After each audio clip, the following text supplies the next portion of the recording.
Պարոն Կարապետյան, տեսեք, Ֆրանսիայում նախագահը թոշակառուից շատ 10 անգամ է աշխատավարձ ստանում, իր պաշտոնյաները 7 անգամ, Հայաստանում այսպես է, վարչապետը 30 անգամ, իր պաշտոնյաները 20, դե չենք հաշվում նաև այն պարգևավճարները, որոնք իրենց պարբերաբար դուրս են գրում։ Նախ ինչպես եք վերաբերվում այս իրողությանը եւ եթե գաք իշխանության, ապա այս հարցին ինչպես եք վերաբերվելու եւ զուտ մի կարճ հարց այս թեմայի շարունակություն որպես մամուլում եւ մասնավորապես միջազգային մամուլում բազմիցս գրվել է, որ Հայաստանի իշխանությունները իդեմս վարչապետի եւ իր պաշտոնյաների դրսում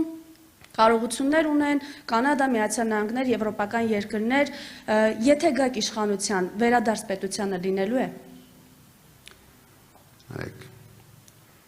մեր գլխավոր նպատակը ապահովել հայ ժողովրդին առաջին հերթին անվտանգություն,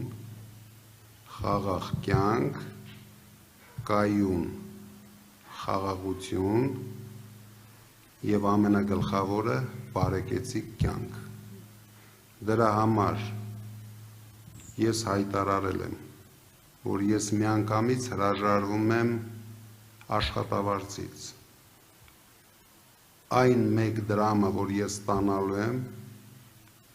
ասել եմ, որ ուղղելու եմ վարչապետին, որ ինքը հնարավորություն ունենա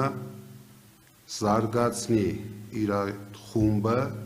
որովհետև ինձ չի թվում, թե ինքը հնարավորություն կունենա ուրիշ ինչ-որ աշխատանք գտնելու։ Բայց ես առաջարկելու եմ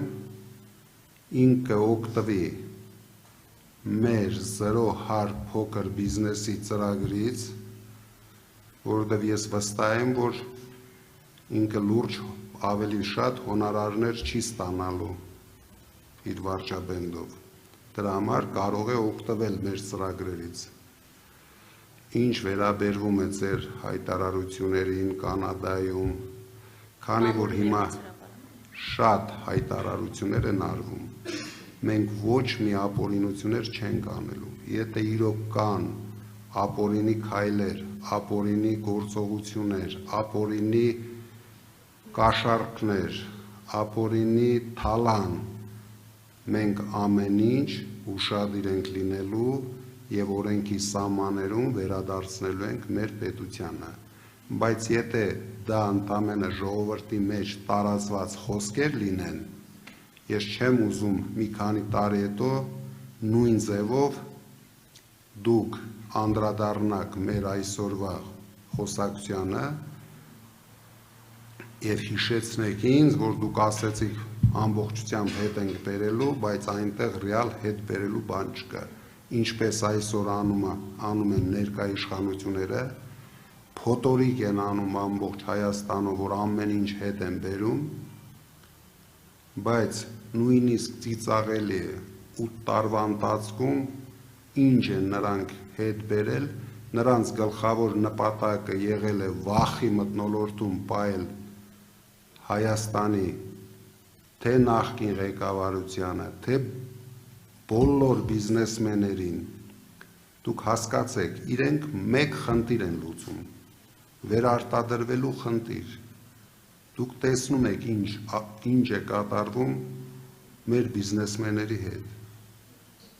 բոլորը իրենց ընտանիքի անդամների հետ քրեական գործերի սահմաններում առավոտից երեկո